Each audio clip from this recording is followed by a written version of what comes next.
Olha que coisa bonita, velho. Opera House, velho.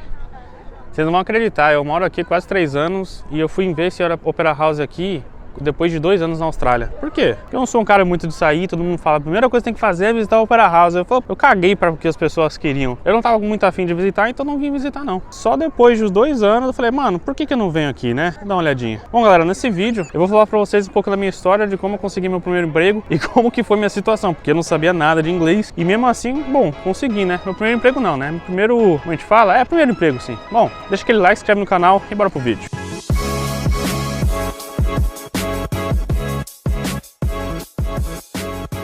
O Opera House basicamente fica no centro da cidade, então não é, sei lá, que nem o Cristo Redentor, você tem que subir o bagulho lá todo. Não, aqui é bem fácil de acessar, inclusive tem restaurantes aqui e tudo mais. É bem fácil mesmo de acessar. E eu só fui ver isso aqui, velho, 2 anos depois, velho. Todo mundo vem aqui no primeiro dia já vem ver, tal, mas eu não tinha muita vontade de ver, não. Só depois mesmo, falei, mano, tô aqui, vamos ver se é Opera House, né? Não sou um cara de muito de sair, então deu nisso. Uma galera tirando fotos. Quando eu vim pra cá, já tava nos grupos do Facebook, tentando arrumar sempre um contato ou outro. E antes de vir pra Austrália, tinha um amigo lá no Brasil, que o amigo dele já tava na Austrália. E esse amigo me mandou um contato de um outro cara que já tinha uma casa, né? Uma casa com 6 quartos lá, né? Que ele tinha acabado de mudar e ele tava com um quarto disponível para alugar. Então é sempre o contato do contato do contato, né? E é assim que você consegue sobreviver. É networking, galera. Tem que fazer isso. E aí o que aconteceu? Então o que aconteceu, né? Restaurantezinho aqui, ó. Loucura. Então aconteceu, logo em seguida, então me passou os contatos, fui conversando com o cara, eu cheguei no primeiro dia, eu nem vi ele, já entrei na casa, que eles estavam todos trabalhando, eu cheguei acho que numa quinta-feira, eles estavam trabalhando e tal, mas a gente tava conversando pelo WhatsApp, falou, a porta vai estar aberta, só entra lá, o seu quarto é aquele lá, e depois que eu cheguei em casa a gente troca ideia. Cheguei, tava com puta jet lag, dormi 2 horinhas, e eu dormi essas 2 horinhas e já fui atrás do banco, abri minha conta no banco e tal. Nesse meio tempo, quando ele chegou à tarde, ele me passou outros contatos de grupos e ele tinha um outro amigo que fazia removal. Removal é aqueles caras que fazem mudança, né? E, nossa, agora eu esqueci o nome, mas sempre tem um ajudante do removal, que eu esqueci o nome agora, fugiu. Ele falou, cara, ele precisa de um ajudante amanhã. Aí, mano, eu mandei mensagem pra ele já e falei assim, cara, tô disponível, é isso aí. Ele, bora, é brasileiro mesmo. E aí, nesse dia, aí foi no dia seguinte, ele já colou lá na casa onde tava e a gente foi fazer removal, fiquei o dia inteiro fazendo removal com ele aquele dia lá.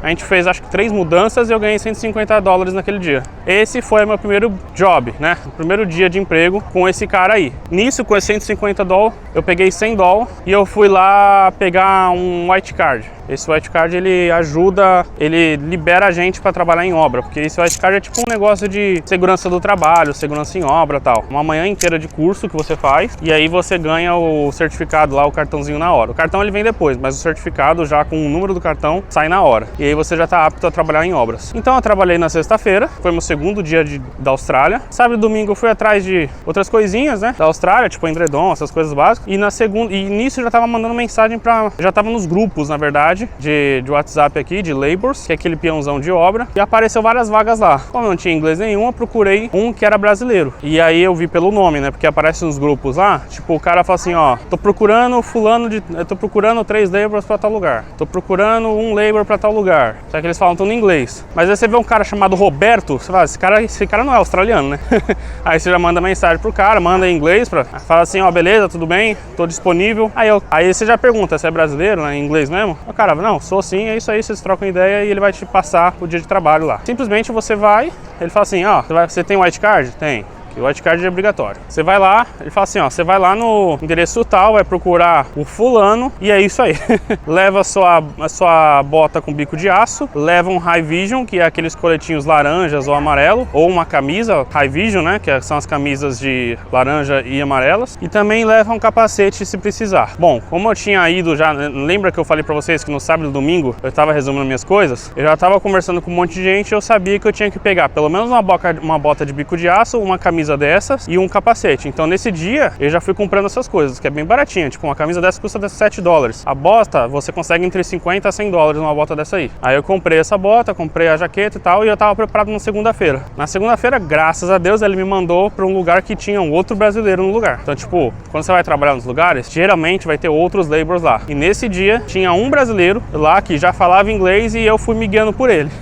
Foi minha sorte, foi o primeiro dia de labor, porque cara, eu não sabia nem o que era labor. E aí eu fui fui lá, fiquei trampando com o cara lá e tudo que o chefe falava pra todo mundo, eu só seguia o que o pessoal tava fazendo e se eu não entendia, eu já perguntava pro outro brasileiro o que tava acontecendo. E aí o cara sempre ia me guiando mas era trabalho básico, né? Era simplesmente a gente tava cavando lá uma terra, colocando a terra no balde e levando pra um caminhão. O trabalho foi o dia inteiro fazendo isso. Tinha muita complexibilidade, tá ligado? Só tinha que ter braço mesmo. E aí, esse foi o meu segundo trabalho. O terceiro, cara, o terceiro foi foda. O terceiro foi, acho que foi um dos dias que eu mais passei vergonha, assim. Que teve outros dias piores, viu? Mas o terceiro dia, de novo, esse cara tava precisando de um labor pra outro lugar. Ele falou, cara, preciso pra esse lugar aqui. Eu, beleza, vai ter algum brasileiro no lugar? Ele falou, não, só vai ter você. Mas o cara é de boa. E eu já falei pra ele que você não sabe muito bem inglês, tá tudo certo. Eu falei, não, beleza. Como se isso ajudasse alguma coisa. Eu fui lá, só tinha eu e o chefe era um australiano. O inglês dele era muito difícil de entender, mas não ia fazer muita diferença, porque eu não sabia inglês. Então eu fui, mesmo assim. O cara me falando um monte de coisa, blá, blá, blá, blá, blá, como se eu estivesse entendendo tudo. Eu só fingindo que tava entendendo, só concordando.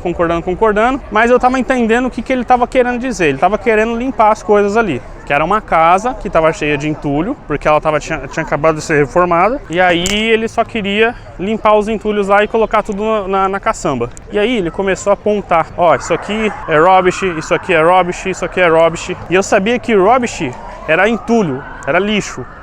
Entendeu? E ele ficava apontando, ó, rubbish, rubbish, rubbish. Ele ficava apontando para vários entulhos lá, montinho de entulhos, o que era rubbish. Só que às vezes ele falava, this is not rubbish, uma coisa assim. Ele metia um not tão rápido que eu não percebi, que ele tava falando assim pra mim. Hoje eu tô pensando o que ele tava falando, né? Ele falava assim, ó, isso aqui é entulho, isso aqui é entulho, isso aqui não é entulho. Isso aqui é entulho, isso aqui é entulho, isso aqui não é entulho. Basicamente ele tava falando isso pra mim. O que eu entendi? Tudo que ele apontou era rubbish. Eu entendi isso. Rapaz, ele foi embora. Ele foi embora e falou que ia voltar daqui a pouco, depois de um tempo. Rapaz, eu peguei tudo que ele apontou e joguei na caçamba. Tudo.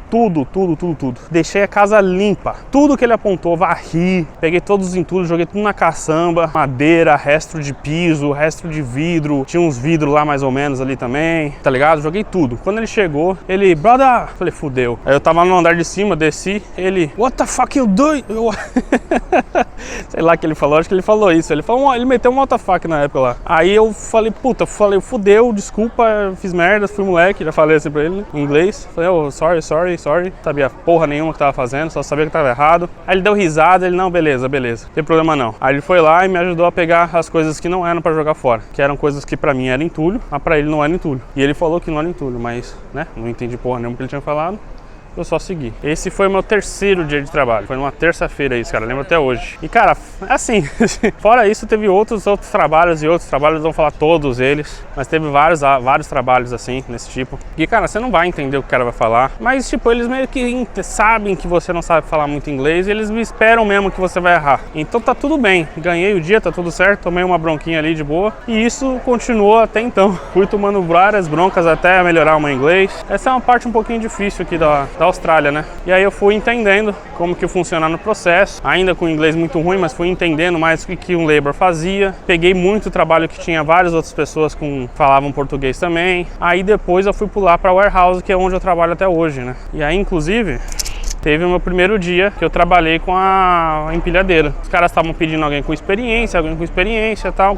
E eu não tinha experiência, mas eu precisava trabalhar para ter experiência. E aí, velho, eu resolvi mentir. Falei, ó, tem experiência sim, pode mandar que o pai é brabo. Bom, cheguei no lugar, era uma obra. Era uma empilhadeira que eu nunca tinha visto na minha vida. Já não dirigia nenhuma empilhadeira, né? A única empilhadeira que eu dirigi foi na escolinha lá que eu tirei a licença. Quando eu cheguei no lugar, era uma empilhadeira que eu nunca vi. Tinha umas alavancas que eu não aprendi como que usava. Não entendia nada que os caras falavam, porque eu também não sabia inglês. E aí, filho, eu só entendi que o cara falou assim, ó, pega aqueles pallets ali e traz pra cá. Eu lembro que, assim, velho, era um trabalho que hoje eu faria, sei lá, em meia hora. Eu demorei umas 2 horas pra fazer. Tá ligado? E os caras olhando assim, porque tipo assim, eu era o único que tinha... Eu fui contratado pra isso, então tipo, o trabalho ali dependia de mim. E eu fazendo lá e todo mundo me olhando, eu falei, nossa, puta vergonha. Não era tipo, os caras me davam uma empilhadeira e eu ia fazer alguma coisa lá, sozinho. Não. A galera tava olhando, fazendo, tá ligado? Tipo, tinha uma plateia. E eu quebrando pallet, amassando portão, que não tava conseguindo andar direito. Velho, foi um mico, velho. Que, velho, eu não sei, mano. Eu sinceramente não sei como que eu tava ali, velho, tá ligado? Como que os caras não me mandaram embora ali. E aí aconteceu, né? Terminei de fazer aquele trabalho que era pra ter feito em 15 minutos, em meia hora no máximo, eu demorei 2 horas. O cara falou assim, ó, vai varrer lá, vai. Peguei a vassoura, fiquei varrendo. Aí 2 horas depois, chega um outro cara e fala assim: você é o cara da forklift? Você é o cara da counterbalance? Ou da empilhadeira? Falei: sou eu, sou o brabo. Aí ele foi lá, falou: beleza, precisa da sua ajuda de novo. Chegou outro caminhão. Aí beleza, ele me dando as instruções lá, não entendi nada, velho. Ele me falou 2 coisas pra fazer. Ele falou pra eu pegar um pallet do caminhão e colocar em determinado lugar. E depois ele falou pra eu fazer outra coisa que eu não entendi que era pra fazer. Eu só entendi a primeira. Falei: fudeu. Eu fiz a primeira, né? Amassando o pallet, quebrando o vidro. Quebrando o vidro não, quebrando a gradezinha lá, que não sei o que. Consegui fazer. Só que eles viram que eu não tinha habilidade nenhuma ali. Eu fui fazendo muito devagar. E aí depois eu fui perguntar pra ele. Falei: cara, então, o que era pra fazer depois? Aí ele olhou assim pra mim e falou: cara, faz o seguinte, volta a varrer ali. Aí, nossa senhora, esse dia aí, velho, se tivesse um buraco, mano, se tivesse um buraco na terra, eu me enfiava no buraco e nunca mais saía de lá. Mas eu tinha que ficar ali até o horário de trabalho acabar. Então eu fiquei varrendo ali, velho. Foi a varrida mais longa da minha vida, velho. Porque restavam ainda mais de 3 horas de trabalho. Mas fazia parte, né? Passar vergonha aqui faz parte. Até você aprender inglês, até você se sentir confiante. Essa é a parte do imigrante, que ninguém fala. Todo mundo fala assim: ah, você vai ganhar em dólares, que não sei o que. Mas ninguém fala das humilhações que a gente passa, tá ligado? Mas hoje em dia eu vejo isso como uma história, né? Eu vejo como histórias pra contar e tal. Valeu a pena. Consegui pegar a confiança que eu queria. Onde eu tô, velho? Sei lá onde eu tô. E aí, hoje em dia tem meu trabalho tranquilo, que tem um monte de brasileiro. Então as vergonhas que eu passo é entre brasileiros, então tá tranquilo. Então esse foi minha primeira história, meus primeiros empregos aqui, né? Meus primeiros dias de trabalho. Provavelmente se você tá pensando em vir aqui, você vai passar algo parecido. Não se preocupa, faz parte. E depois vira história pra contar. É isso. Se tá pensando em vir pra cá, venha. Vocês vão adorar essa experiência do intercâmbio. É uma experiência que você não vai conseguir em nenhum outro lugar a não ser um intercâmbio. Óbvio, né? Uma experiência de intercâmbio, você só consegue fazer um intercâmbio. Mas é isso, gente. Não se esqueçam de deixar aquele likezão, se inscrever no canal, deixar um comentário liso, comentário boladíssimo, só dá pra dar aquela engajada. E deixar também algum comentário mais sério também, perguntando o que vocês querem que eu faça, que vídeo que vocês querem que eu faça e tal. Fechou? Valeu e fui!